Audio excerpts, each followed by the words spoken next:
Okay. So what I'm going to talk to you today is about the willingness of God to bless you. Na alam ko lahat tayo may dinidesire, lahat tayo may pinagpipray sa Lord that we want to receive it from Him. Maaring physical, spiritual, mental, emotional, relational, even financial.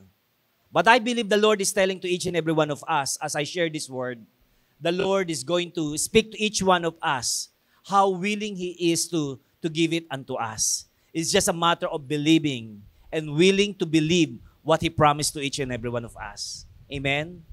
And this time, I just want to lead you to Matthew chapter 8 from 1 to 4.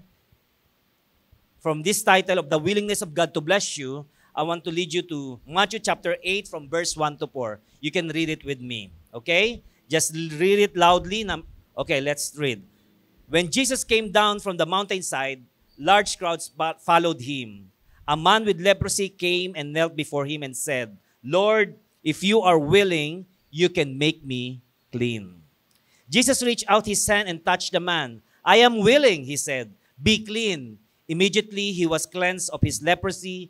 Then Jesus said to him, "See that you don't tell anyone, but show yourself to the priest and offer the gift Moses commanded as testimony to them." Let us pray. Heavenly Father, we thank you once again for this wonderful afternoon that you have given us.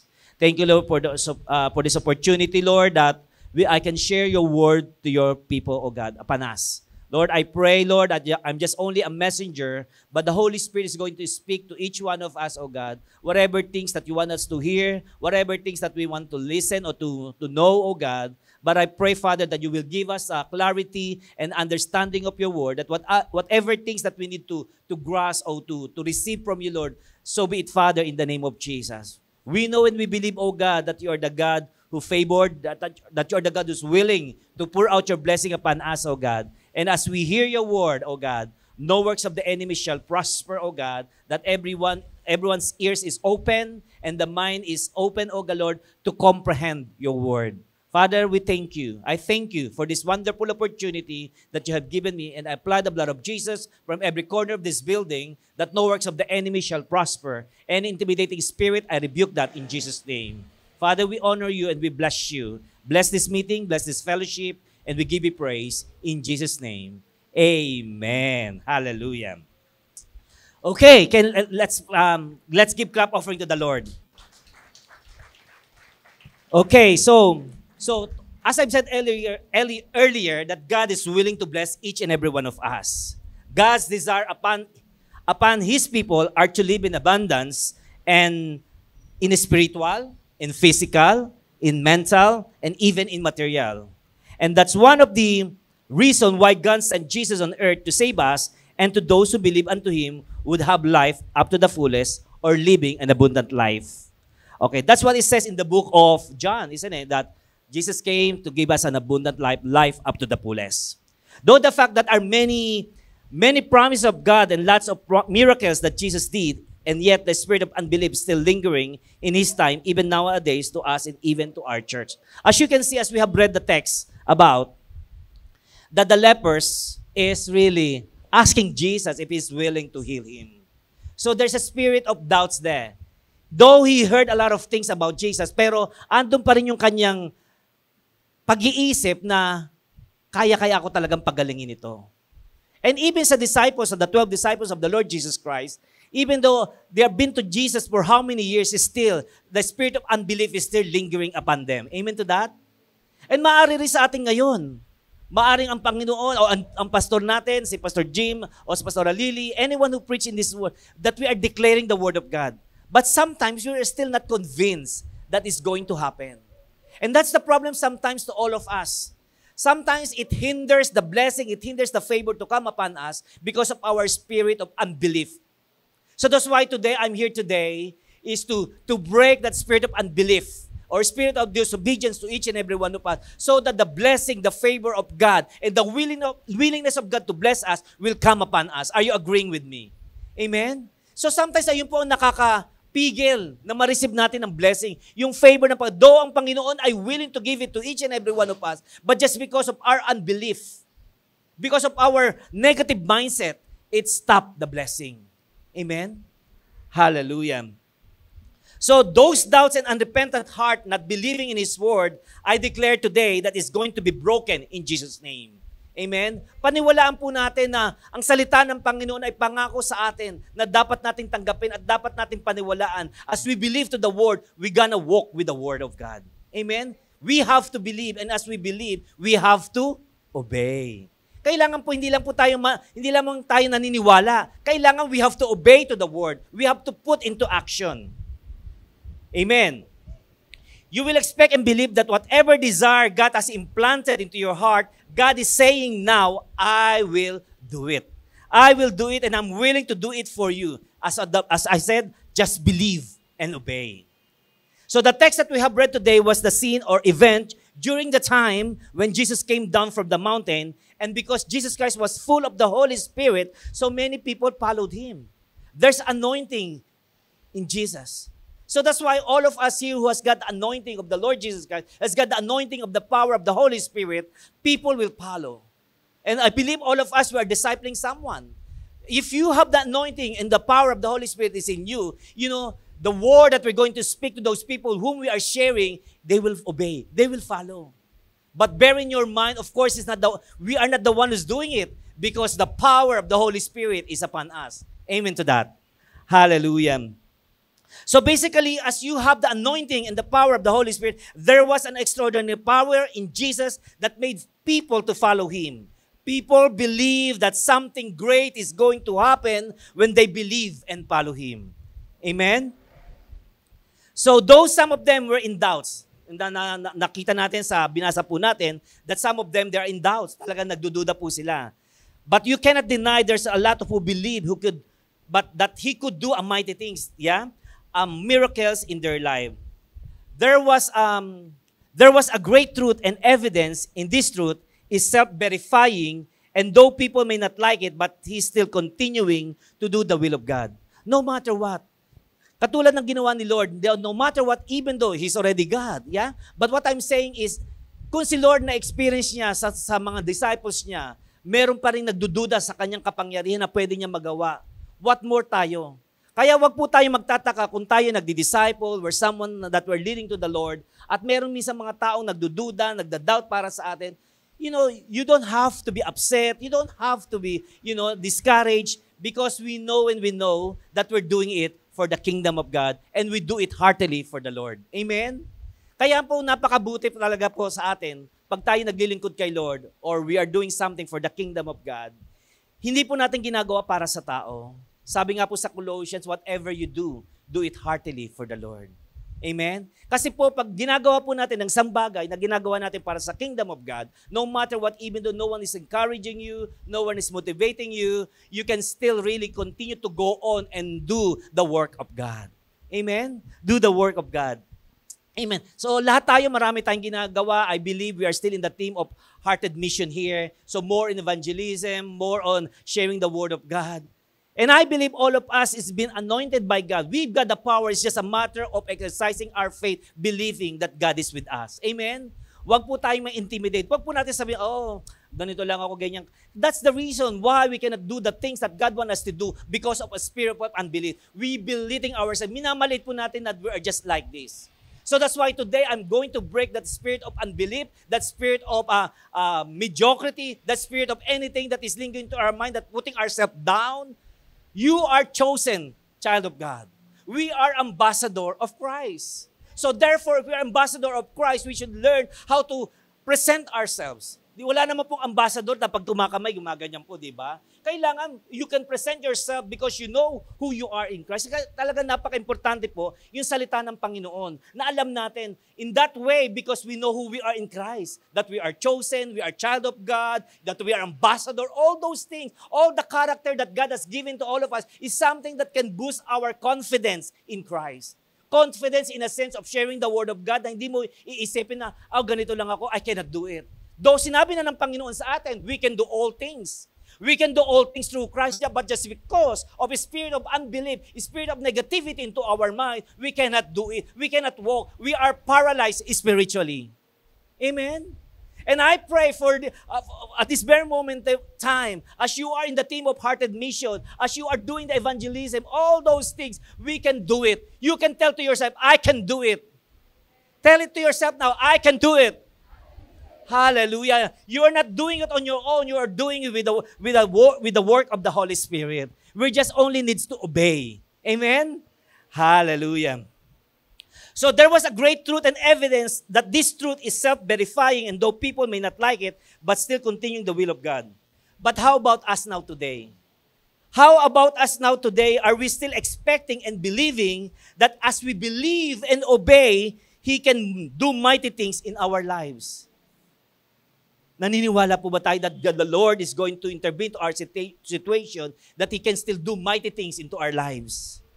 Do you believe that God has a plan for you to be, for you and your family to be saved? And if you are already saved, do you believe that God has a plan to use you to reach the lost and make disciples? That is still possible. It's still possible that all of us, young and old, can still disciple for Jesus. Amen? No exempted. When it comes to, what they call this, in serving God, there's no retirement. There's no being as a senior. Yeah? Though a senior is benefit because you have already card, that you can have a discount. But being a senior not necessarily mean that you will start the work, that you will stop to the work of God, that you're exempted. It's just, look at Pastora Lily. How old is she now? She's already almost, I don't know, for me, Pastora Lily is just only 70 years old. Yeah? Look at her. She's still working. She's still working into the kingdom. She's still doing the work of God. Hallelujah. I'm really encouraged to Pastor Ali whenever I see, sometimes when we are in London, lagi namin magpahinga ka na. But still, the burning desire to serve God is still there. Never stop. Amen. And I pray that even though I reach that kind of age, I'm still alive and kicking, serving God, the King of Kings and the Lord of Lords. He worthy to be praised. He worthy to be served. Amen to that? Hallelujah. So God loves you and He has chosen you to be one of His children and as disciples of the Lord Jesus Christ. The willingness of God to heal you, the willingness of God to give you peace, joy, good health, good family, good job, provision, and abundance are still available for you and for me. Available po yan. Lahat ng mga pinlano ng Panginoon, lahat ng mga magagandang bagay na pinlano ng Panginoon is still available to all of us. Sabi nga, all good things comes from above. Amen? All good things, walang pangit. Walang pangit na nanggagaling sa taas. Lahat ng ibu-pour out ng Panginoon, lahat ng mga blessing ng Panginoon, lahat yan ay maganda. Pangit man sa tingin ninyo, pero sa behind that, you have to see it in your faith, that behind that problem, behind that challenges, there is a corresponding blessing, there's corresponding favor. Kaya wag lang po natin titignan in our naked eye. Look the problem, the challenges in our spiritual eyes. That you never know that God has something, that the Lord is showing something to you in that situation. Kaya nga po dapat ang problema, hinaharap natin yan. Hindi natin tinatalikuran. Hinaharap natin. You never know that God has a plan for that problem. Amen to that? Kailangan harapin natin ang kaaway na we can do it. Kung si Goliath nga, bato lang ang hawak niya, natalo niya yung giant eh. What more pa tayo, ha? Oh, si David, si David, ilang stone lang hawak niya, natumba niya yung, so that's why any giant problem into our lives, batuhin po natin sila ng salita ng Panginoon. Amen? Because the Word of God is powerful. Amen. So don't allow yourself to be shaken by the enemy. You are overcomer and victorious child of God. God remembers you in the time of troubles. He is with you. He will lift you up. He never leave you nor forsake you. He is always with you. Amen? Kaya minsan po napakabigat po ng ating problema because we thought that we are solving it on our own. Pero kung naniniwala pa tayo that God is with us, who can be against us? At kung naniniwala po tayo na every time nakakaharapin po natin ang ating mga problema, naniniwala po tayo na hindi lang po tayo ang nagsusolve noon. Like what the Lord said, cast your burdens unto me because I care for you. Kailangan po paniwalaan natin that the Lord cares for us because God loves us. Amen? Yung pagmamahal ng Panginoon never change. Might be our love to God can change, but God loves for us never change. He is faithful forever. Amen? Kung sinasabi nga ng iba dito, di ba sinasabi ng iba dito, walang forever, pero kay Lord meron pong forever. Amen? He loves us forever, not only for this time, for our next life, which is our eternity. Amen to that. Hallelujah. Kaya kung wala po kayo nakikitang forever at this bare moment of time, si Lord na lang po ang forever ninyo. Huwag po kayo ma-discourage, yeah? It might be talaga intentionally, might be God's will for you to be single or whatever that situations that you are in, but enjoy life together with Jesus. Amen, Pastora? Hallelujah. Glory to God. So I will repeat this time that Jesus is willing to heal everyone, that Jesus is willing to give us peace and to provide all your needs according to His promises. Do you believe that? Do you believe that God can still provide for us? Amen, that no matter what, ang Sunday natin dapat kay Lord yan. Na kahit double pay pa yan, dapat ipaglaban natin ang Sunday. Amen to that. Hallelujah. Ako po, ang Sunday ko, hindi rin po ako exempted. I'm working in the hospital po. Pero talagang pinaglalaban ko po ang Sunday because naniniwala po ako talaga, if I'm going to put God first, about all those things will be added. Kaya praise God for that, na talagang binibigyan po ako ng favor, that when I said, okay, I cannot work Sunday, talagang very rare po, for working for almost 20 years po, working in the laboratory, in the hospital po, talagang nabibigyan naman po ako ng favor. Kung meron man po ako Sunday, pumapasok po ako after ng service. Sabi ko, hahabol ako. Amen? Kaya kasi nakikita po ng Panginoon yung ating puso. Kung nakikita ng Panginoon na talagang inuuna mo siya, na talagang alam ni Lord talaga na talagang ayaw mong pumasok, minsan ino-honor po yan. Kaya ang encourage ko po sa inyo, pag Sunday is the Lord's Day. Hindi po yan works day. Yeah? Minsan hiningi lang naman ng Panginoon 2 to 3 hours. What is 3 hours for the whole week that God has given us? The God who bless us, the God who favor us, the God who give us all strength. Kung hindi tayo bibigyan ng kalakasan, paano tayo magkakapagtrabaho? Amen to that? Kaya ibigay po natin ang oras na para kay Lord. Amen? Talking about sa time. Kung tutuusin po, kung ang pag-uusapan po natin, tithing po natin sa time natin, 10% of our time per day should be 2.5 hours. Hindi naman hinahingi ni Lord yun. Sa prayer na lang natin, I don't know how much you pray, but kung tutuusin, in 24 hours, 10% of that is 2.4. So 2 hours and 40 minutes should be for the Lord. Amen? Kung pag-uusapan po natin yung parte ng Panginoon sa 24 hours na binigay sa atin. Amen? Ayun yung type natin para sa reading of the Word, sa praying, sa devotion, all those things, magagawa po natin yun. Kasi kung tutuusin, nakakaya nga po natin manood ng 3 oras sa CTV po, di ba? Makakapag-chat po tayo sa mga Facebook natin, magaganon ka lang, 30 to 45 minutes to 1 hour, nakukonsume na po. What more than 2.40 minutes for the Lord's sake? Amen? Hallelujah. But of course, there's a reward for that. God is a God of second chance. Kaya I pray na to all of us, sa mga too much time sa mga media and all those chatting, I hope that the Holy Spirit will convict each and every one of us na meron tayong oras para kay Lord. Amen? Kaya kung tutuusin, hindi natin, wala akong oras. Amen? Kung tutuusin, meron. Hindi lang po tayo marunong mag-organize ng time natin. Amen? Hallelujah.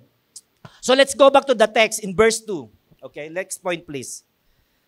It says this in verse 2 here, a man with leprosy came and knelt before him and said, Lord, if you are willing, you can make me clean.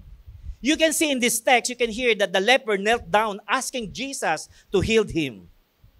This leper had faith that Jesus can heal him. He knelt down as a sign of humility. He believed having faith in Jesus was prerequisite to receive His divine miracle. Kaya po tayo, kung may naas po tayo kay Lord, the miracle na to happen into our life is spectacular, kailangan paniwalaan muna natin. Huwag po tayo katulad ng lepers na if you are willing. Hindi po dapat that's not our vocabulary when we're approaching God to ask for something to the Lord. Lord, I believe you can do it. Yes, Lord, I believe that you can do a miracle because only God can do a miracle. Amen to that. Amen? No other God can do a miracle. Only our God, that's the name of the Lord Jesus Christ, can do the miracle. Hindi mga faith healer dyan. Minsan nadaan nga po ako sa Quiapo, nakita ko yung mga dahon-dahon dyan. Sabi ko ganun, meron na nakakapagaling, whatsoever. Sabi, I rebuke that in Jesus' name. Only God can heal. Amen? And naniniwala, I believe na lahat po tayo dito, hindi po tayo naniniwala sa mga ganoon. Yung mga, kung ano man yung mga binibenta doon sa Quiapo, sa gilid ng Quiapo, simbahan po doon. Na dapat po tayo bilang isang Kristiyano, i-promote po natin that only Jesus can heal. Amen to that. Hallelujah. So in the midst of his agony, the leprosy, and desperation to receive his healing, he boldly and humbly asked Jesus if he is willing. And the leper was hesitant to ask Jesus. Hesitant siya. Hesitant to ask Jesus maybe because of what? His past life and he was in deep sin. Minsan ganun din po tayo, di ba? Minsan pag meron tayong pagkakasala at kung may mga tayong kautangan, kunyari may utang tayo nakasalubong mo doon, di ba nahihiya tayong harapin? Minsan umiiwas po tayo, di ba? Pero itong leper sa to, siguro kaya he cannot approach God, kaya medyo hesitant siya to ask Jesus because of his past life, because of he was in deep sin. Pero that's the good thing that's the good news that I want to let you know. Even though no matter what, even though that we are that we are living in darkness, that we have a lot of past sins, but the Lord, as long as we repent, as long we ask Him for forgiveness, our God whom we serve is a God who can forgive. Amen to that. Ayun po kagandahan ng Panginoon na kahit hindi niya po tayo i-reject, hindi niya po tayo isasantabi. Pag nag-humble po tayo, hindi po na kailangan mag-kneel down na katulad na basta ang puso po natin ay iniluluhod natin sa Panginoon. Nagpapakumbaba tayo, ang Panginoon ay willing to forgive us. He is always willing. Amen? That no matter whatever is your past, whatever things that you think that something that is stopping you to come to Jesus, just approach Jesus humbly and the Lord is willing to forgive you. Amen. Hallelujah. So leprosy here, the sickness of leprosy here is an appropriate picture of a sin because it's a destructive, infectious, incurable during that time. The good thing about now in science, leprosy can be healed now. So though we may say that the man here believed to Jesus, but if you're going to analyze, if you're going to analyze the situation, there was a spirit of doubt. There's a spirit of doubt. Why? Because he asked Jesus, if you are willing. The word if here signifies doubt, isn't it? The word if here signifies doubt. Because if you really believe, as I said earlier, if we really believe, we can humbly approach Jesus, says, I know, Lord, and I believe that you are willing to help me, that you are willing to heal me, and you are willing to bring me to my destiny. So that's why whenever we approach God, don't ask God, Lord, if you are. No, Lord, I believe you can do it for me. Amen to that. Kaya palitan na po natin yung ating vocabulary when we are approaching God. Because sometimes when we approach God like that, sometimes it stops the blessing. Because we are exercising the spirit of unbelief. You need to ask wisdom from God to reveal His divine purpose and will into your life. So that's why it's very important to know that the Word of God, so that we may know who we are in Christ and our authority in Him as a believer. Okay. So you have to really believe that God is willing. Willing in a sense to heal you, to restore the broken relationship, to give you peace and even to prosper you in every area of your life, like financially, and whatever it is that you desire right now, just believe to yourself in faith that God is willing. Whatever plans, desires, and dreams that you're still waiting to happen, just hold unto it. Just hold unto it. God is not finished yet. Amen? The best is still yet to come. God is telling to each one of us, I'm not finished yet and I'm preparing something that you can never imagine. You know that will happen. What are you imagining right now? Are you imagining right now that someday, somehow, you're going to have your own house? You're going to have your own car? You have to visualize now. Learn how to visualize the thing that you want to happen to your life. So that's why sometimes we are not used to the blessing of God because we are not used to it. So that's why ngayon pa lang hindi nyo pa po natatanggap, kailangan ngayon pa lang talaga nilalakaran nyo na. Yung bahay ninyo na maganda, yung kotse ninyo sasakyan, yung anak ninyo lahat na makakatapos, any relationship na broken na is going to be restored. Kaya hindi po nangyayari minsan kasi nauunahan tayo ng negative thoughts. Kailangan po unahan na natin ang kaaway bago niya injectin ng negative thoughts, unahan na natin ang ating pag-iisip ng pangako ng Panginoon that He's willing to bless us. Amen? That He's willing to bless us. Are you ready for that? Are you ready talaga na talagang willing na talagang willing na willing? Kung si Lord willing na willing kailangan willing din tayo maniwala sa mga pangako niya. Amen? Hallelujah.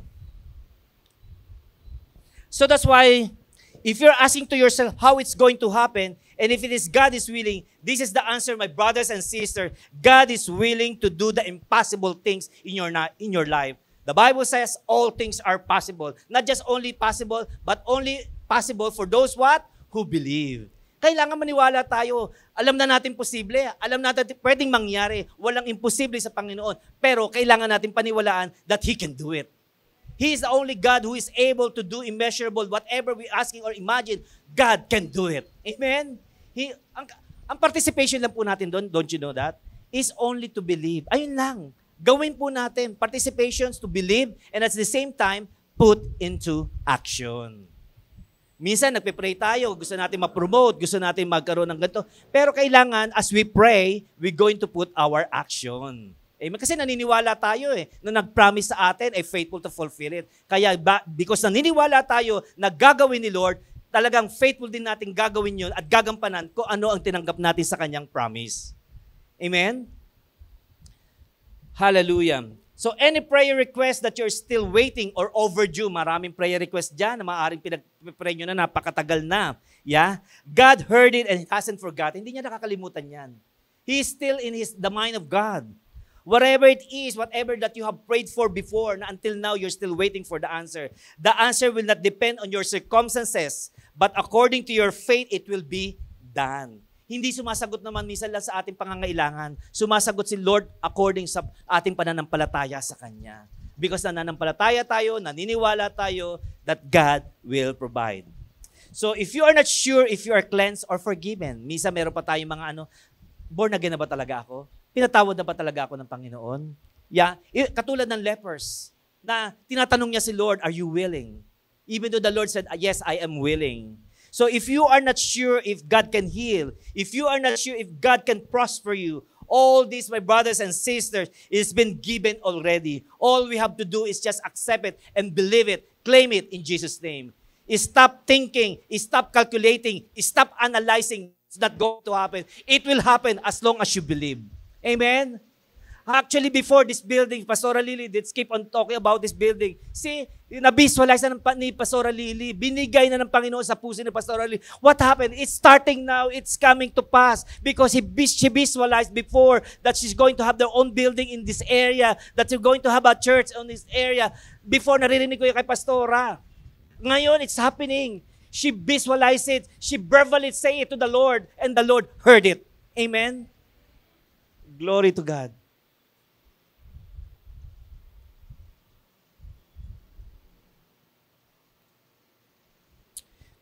You have an access for blessings in every areas of your life as you bring at the feet of Jesus. And He has done on the cross for us. Hallelujah.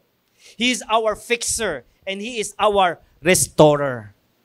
And whatever broken relation in this moment of time representing in this place, God is restoring. The Lord is going to bring it back, anything that the enemy has been stolen unto you. So that's why in verse 3, next verse please. It says here, Jesus reached out His hand and touched the man. I am willing. He said, be clean. Immediately he was cleansed of his leprosy. You can see here in this verse, you can see here there was no delay of miracle. When the Lord said, yes, I am willing, immediately, instantly, the man received his miracle without any delay, or I should say, immediately it happened. Instantly it happens. Hallelujah. Amen? Kaya anuman po yung mga iniisip nyo ng miracle na gagawin sa inyo ng Panginoon, isipin niyo that you are like the lepers. When ask Jesus that the Lord heal me, whatever it is, I'm not the one who's going to make a miracle. God can do a miracle for you and for me. Just believe and obey. Amen? Instantly. So, who wants here an immediate miracle? Sino po ba dito may gustong immediate miracle? Amen? Lahat po tayo nag-expect ng miracle kay Lord na only God can do it. Amen to that. The favor, the blessings from God. Hallelujah. So those people who are really have the heart to asking God, or those people who have raised their hands about, honor, God honors your faith. God honors your faith and He's going to reach your hands to touch you and to tell you that the Lord is telling you, I am willing to do it for you. To your family, to your ministry, and to our church. Do you believe that? Amen? So in verse 4, next verse please.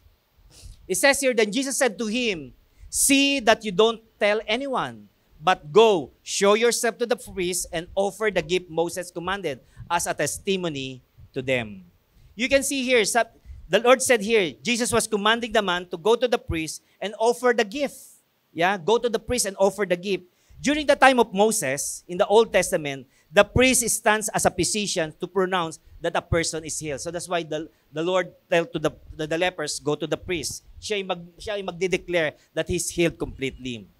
And the man, as he received his miracle, Jesus commanded him to go to the priest, and he was obligated to offer a sacrifice or gift as a sign of acknowledgement and thanksgiving to the Lord. Imagine si Lord, sinabi niya doon sa lepers. Kaya kung tutuusin po talaga tayo, pag tayo merong pinag-pray, and the Lord answer our prayer, we should really shout, hallelujah, praise God for this one. We should not really keep it to ourselves. We should acknowledge the goodness of God. Hindi man po necessary we cannot give a gift, but at least we can shout to the world, we can shout to our brethren that God is answering our prayer. Amen? Kasi minsan po nangyayari, it's very common po sa church, pag merong pagpe-pray at merong hinihiling kay Lord, pagpe-pray po natin, na-answer na, and then pag nasagot naman, pag nasagot na, nawawala na sa church. Ay wala po nun dito, di ba po? Wala po nun dito. Pero normally po, ganun po nangyayari. Pinag-pray, kung ano yung mga kahilingan nila, o bigyan ng trabaho. Kaya pag Sunday, dahil nga nangihinayang Sunday, lalo na sa London, Sunday talaga double pay po yun. Talaga, kung per hour ang bayad sa'yo, kung 15 pounds per hour ka, if you're working in the house, 30 pounds yun. So kung ika-count nila yun, talagang malaki po. Kaya talagang marami po talagang natatrap because of the money.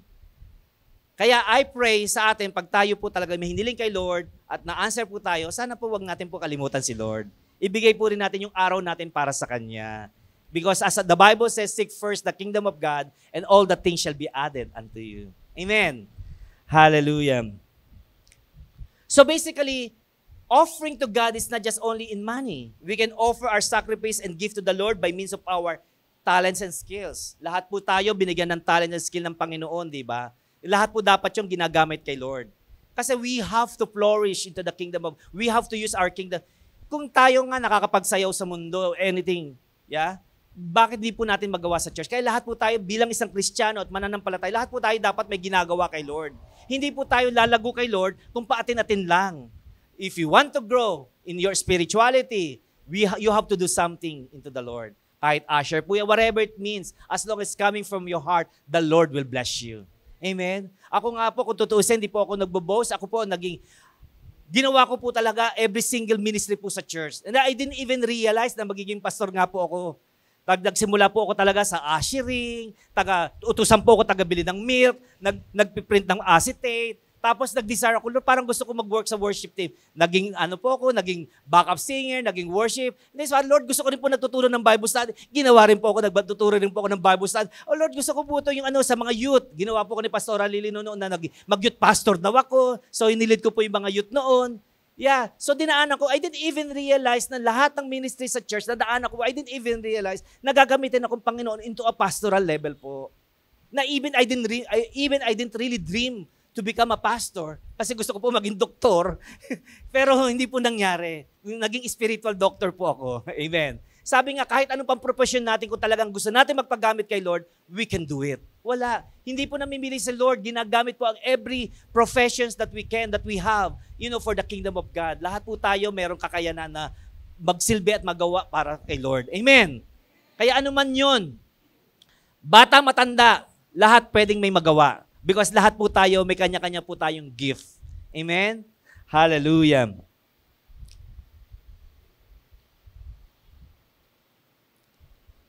So basically, as we give to the Lord our time, our skills, and in fact, hindi naman po natin siya binabayaran eh. We are not paying God, but I would like to encourage, learn how to give. Yeah? God, when you receive a miracle or even an answered prayer, always remember, when we give unto Lord, we will receive. Ang blessing po, hindi po sa receiving. Ang blessing po is when we give. Amen? So if we want to, if we want to be blessed, be a giver. Be generous giver. Be a cheerful giver. Amen? So even if you haven't received the answer, minsan po, nagre-response po tayo sa giving when it comes sa giving. Nag-iintay po tayo ng kasagutan ng ating mga prayers. Pero minsan po, hindi po talaga yung pinairal ng faith natin.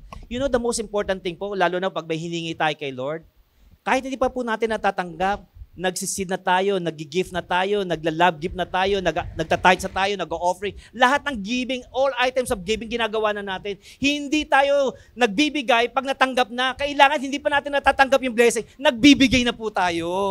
Amen? Wag po tayong sigurista kasi minsan sigurista po tayo. Ay, kailangan may matanggap muna po. No, hindi po ganoon. That's not the way the Christian life. That's not the way the Lord will bless us. And that's not the way that we exercise our faith. Faith is something that you're doing it even though you don't see it yet. Amen? Ginagawa po natin yung mga bagay na yon, not because, as I said, hindi po natin binabayaran ng Diyos, pero ino-honor po ng Panginoon kung ginagawa po natin yung mga bagay when it comes to giving, na kahit hindi mo pa natatanggap, nagbibigay ka na po. Amen to that? Because our God is a generous God. He gave His only begotten Son. So actually, when it comes to the model of giving, our Father is our model because He gave His Son. Amen to that? Binigay niya ang bugtong niyang anak para sa atin. Na kahit hindi niya alam na lahat tayo ay maniniwala at mananampalataya sa anak niya. Kaya nga, for those who believe unto Him, He gave His only begotten Son. For those who believe in shall not perish. Kahit hindi pa niya nakikita na lahat ng buong mundo ay maniniwala sa Kanya, pero binigay niya na ang anak niya. Isinurrender niya ang anak niya sa mundo para kung sino maniwala sa Kanya ay ligtas. Amen? Di ba po? Look at that principle. Binigay niya na. Hindi pa niya, though na pwede naman niyang hipuin lahat ng puso, pero ang ginawa ng principle ng Panginoon, ibinigay niya muna. Naniniwala, because binigay niya muna as a gift to the humanity. Hallelujah. So ngayon po, kailangan yun po maging attitudes natin. Change our mindset, change our attitudes when it comes to giving. When you give, hindi po ang church lang po ang nakikinabang. You are the one who's going to benefit when it comes to giving. Amen? Church can move on because this is the church of God. Even though we don't give our tithes and offering, the church can move on. Though kailangan po natin ng physical na tulong ng church, pero of course, ginagamit ang bawat isa sa atin para magpatuloy ang church to reach those people who are still lost. Sabi nga po doon sa Psalm 23 and 4, next verse please, yung pangako ng Panginoon dito, may He remember all your sacrifices and accept your burnt offering. May He give you the desires of your heart and make all your plans succeed. Sinabi po dito sa verse 4, may your desire of your heart and make all your plans succeed. Sinabi na ng Panginoon, may He give you, He prayed, na ibibigay niya lahat ng yung mga nasa puso natin at lahat ng mga plano natin ay magsasucceed. May all your plans and dreams be fulfilled. Let that faith arise and declare it that the Lord is going to do it for you. Amen? Say to yourself with faith and conviction, I can see the fulfillment of my dreams. Come on, with conviction, say to yourself, say to you, verbally it. Because, ito pa isang i-remind sa inyo. Sabi ng Panginoon, whatever I heard you saying, I will do it. Kung narinig ng Panginoon, sabi mo, dinideklara mo sa sarili mo, the fulfillment of my dreams will come to pass very soon. Naririnig ng Panginoon, He will do it. Ay kung hindi nyo sasabihin, paano gagawin ni Lord? Amen? Come on, let's say it. The fulfillment of my dreams will come to pass very soon. Oh, I can see that the fulfillment of my dreams, it's coming very soon. Come on. For those people who believe, say it. Yeah, say it. 1, 2, 3. I can see the fulfillment of my dreams, and it's coming very soon. Amen? Sinabi po sa Numbers 14:28, kung gusto nyo po tignan. Ayun ang sinabi ni Lord. Ano mga bagay o mga salita na binitawan nyo sa bibig ninyo, I will do it for you. Amen? Kung hindi po tayo nagsasalita para manirinig ni Lord. Though alam ng Panginoon kung anong nasa puso natin, we need to confess it. We need to verbally say it. Let the Lord hear it. Amen? Kahit nga sa pagtanggap kay Lord, hindi pwedeng, yes, Lord, tinanggap na kita, nasa isang. Hindi pwede, di ba? We have to confess it that Jesus Christ is our Lord and Savior. Amen? We have to confess. Sinabi na po yun kay Moses ng Panginoon. Whatever I heard you saying, I will do it. Kaya talaga pala kailangan, when it comes whatever that you want to happen into your life, you have to verbally say it. Hindi lang inasa isip. Amen? Kaya minsan po ang ating mga anak, wag niyo po silang babawalan kung may sinasabi, lalo na kung maganda naman po. You're stopping the blessing to your children, to your, kung may mga apo po kayo dyan. Ay, huwag ka magsasalita ng ganyan. No. Kung maganda rin po, let it go. Let it speak it out. Yeah? Kasi minsan po, lalo na sa mga bata, pag may mga anak po kayo, may mga apo dyan, ang tigas-tigas ng ulo mo. Yeah? You are declaring curse po sa mga anak po natin. Dapat po i-reverse po natin yung, kahit medyo may katigasan, uy, ang bait-bait ng apo ko. Diba? Ang tali-talino nito kahit medyo nagbabaksakan na. Amen? Kasi the more you confess that is your child or your apo is matigas ang ulo, ang sutil-sutil, mga ganun po, you are verbally cursing your children, your apos. So that's why I'm encouraging each and every one of us, young and old, baguhin na po natin ang vocabulary sa ating mga anak, sa inyong mga apo, at sa ating sarili. Change your vocabulary. Amen to that? Hallelujah. So can you believe that your plans and goals in life is connected to your giving and offering to the Lord? You have to believe that you are the one who's gaining a benefit when you give in faith. You are the one who's reaping the harvest. God has given us a formula to follow to receive our great harvest, which is written in Malachi 3:10. Lahat po tayo, di ba, sa Kingdom of God, lahat tayo farmer. Huwag po tayo mag-expect ng big harvest kung wala naman po tayong tinanim. Di ba? Kung sino man po naka-experience dito na magtanim, di ba? Kayo po ba, wala kayong tinanim, meron po ba kayo anihin? Kaya wag po tayo mag-expect ng big blessing kay Lord. Pero of course, the Lord can still bless us. Pero iba pa rin talaga na mayroon tayong tinanim sa kingdom niya because we're expecting our harvest. Di ba? Ang Panginoon, pag nag-bless siya, minsan appropriate din kung ano binigay natin. Press down, shaken together, running over. Kung overflow po ang bigay natin, overflow rin po ang dating. Amen? Kaya yun nga po sinabi sa Malachi 3:10. I'm not exhorting the offering, but what it says in Malachi 3:10, bring the whole tithes into the storehouse that there may be food in my house. Test me in this, says the Lord Almighty, and see if I will not throw open the floodgates of heaven and pour out so much blessing that there will not be room enough to store it. So pinangako na ng Panginoon yun, na ipupour out niya. Test me. Na-test na po ba natin ng Panginoon na minsan talagang walang-wala kayo? Na talagang ibinigay ninyo? Na kahit na wala kayo sa offering talagang because that's the last penny that you have or centavo that you have, binigay nyo. It's not a matter of how big or small. It's a matter if that's really coming from your heart. I remember one time I attended one of the conference. I don't have money with me. It's only card. I cannot give card to the person who's teaching. I have that watch. That's what I planted. I gave my watch. Yeah? It's not a matter what brand it is. Yeah? Kung ano man 'yon. Pero to be honest with you, na nagplan po ako ng watch, hindi po sa pagmayayabang, ang dami ko pong relo. Doon po ako talaga minless the Lord kasi that's the way that I used to plan to the kingdom of God because I don't have cash money in my pocket and I cannot really pay my card because that's the only thing that I can give in my body that I can give. Hindi ko naman pwede ibigay yung wedding ring ko po. Baka mag-away po yung asawa ko. So, ang binigay ko po yung aking relo. Sabi ko, Pastor, ito po ang aking seed paid sa inyo. Wala po akong mabigay, pero ito po ibibigay ko po sa inyo. Na-shock siya. Because I don't want to leave this place without giving to the man of God. Kaya po talagang binigay ko po yung relo ko po yun. Kaya since then po, talaga po yung relo ko po, lagi po ako binibless ng asawa ko. Minsan may nagbibigay po sa akin. Kaya talaga po, when it comes sa watch, kahit sa isang linggo, everyday po ako magpalit, pwede po ako magpalit. Hindi po sa pagmayaba. I'm just only using this one as a testimony because I plant seed. And I reap the harvest, which is a plenty of watches as well. Amen? Whatever you sow, you will reap. Diba? Hindi naman po pag nagtanim kayo ng mangga, ibang prutas mo lalabas, mansanas. Kailangan the same din po. Amen? Pero nagtanim kayo ng isang prutas, pero ano po nangyayari? Nagmumultiply po yan. I remember one of the, Mike Murdoch po. Si Mike Murdoch, we attended the mission to London. He exampled the papaya seed. Yun na po ang papaya, di ba po? Marami pong seed yan, di ba? Pero pag nagtanim ka lang ng isa, pag bumubo siya at namunga, di ba marami po. Imagine, isang seed lang po yun. So, ganun po ang Panginoon. Pag nagplant ka lang ng isang seed, multiplication will happen. Amen? So, that's why we cannot outgive God. God is a God of multiplication. God is a God of not subtraction, but even addition. Amen?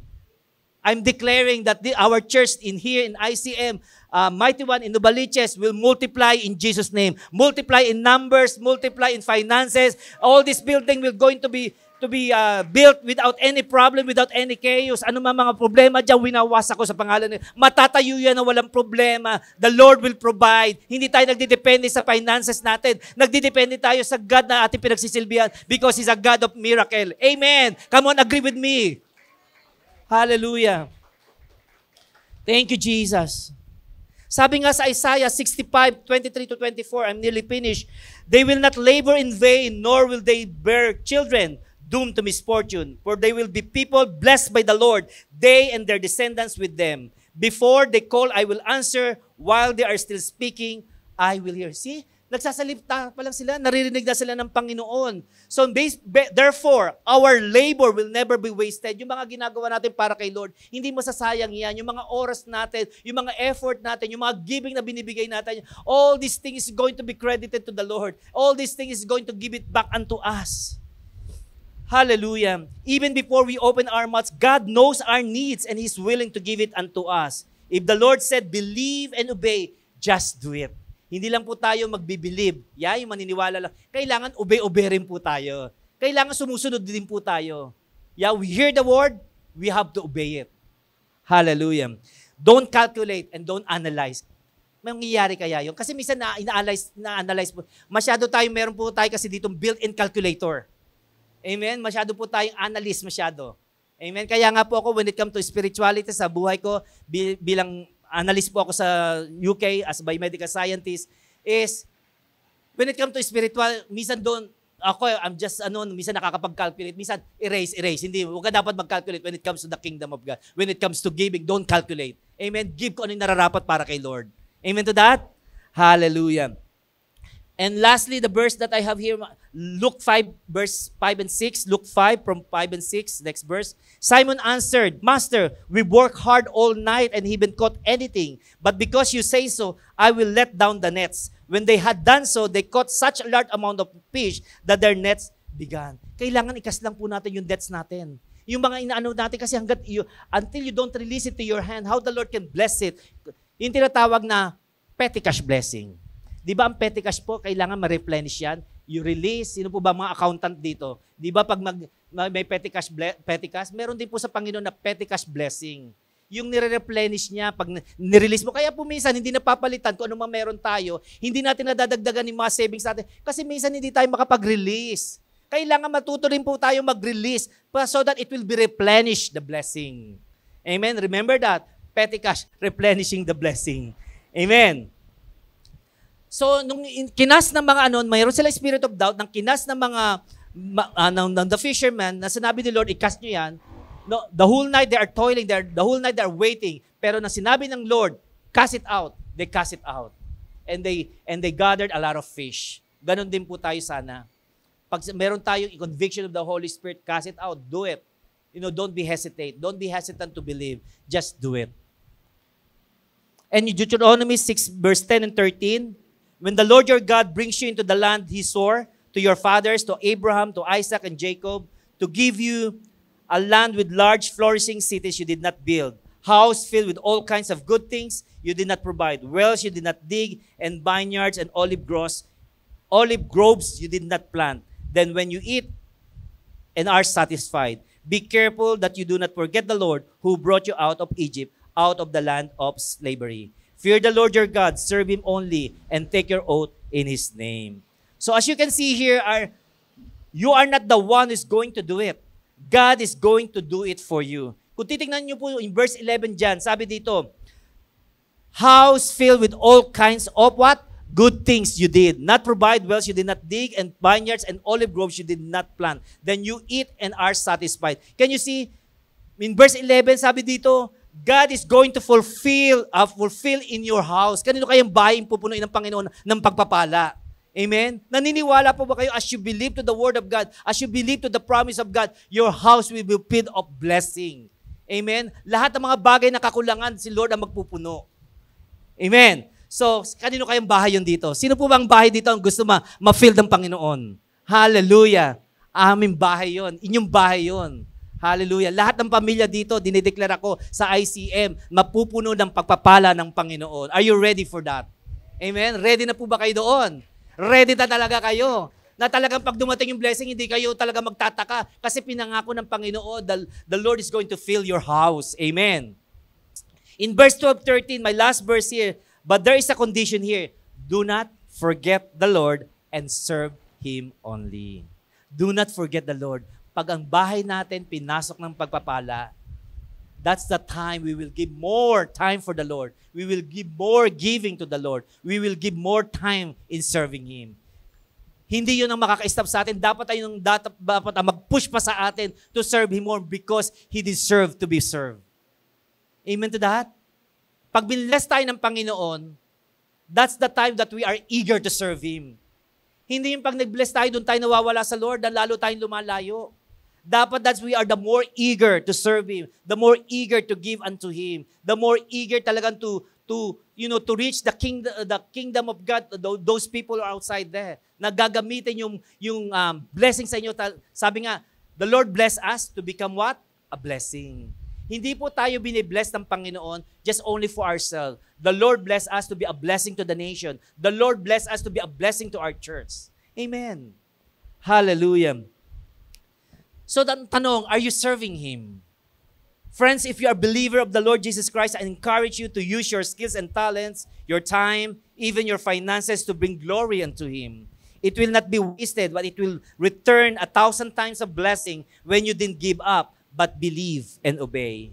In my conclusion, I'm nearly finished. My brothers and sisters, no matter whatever situations that you are in right now, maybe you think that it's not going to change anymore. It's always the same, but be remembered. Be reminded that we have a God who can make a miracle to heal you, to give you peace, to restore anything that the enemy has been destroyed and stolen in your life. You are the masterpiece of God, created in His hand, and the Lord whom you believe and serve is going to bring it back, the original plan in your life.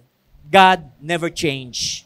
He is always faithful today until the day He comes. So cheer up, my brothers and sisters. He overcome the world. His willingness to bless you and me, is always free and available.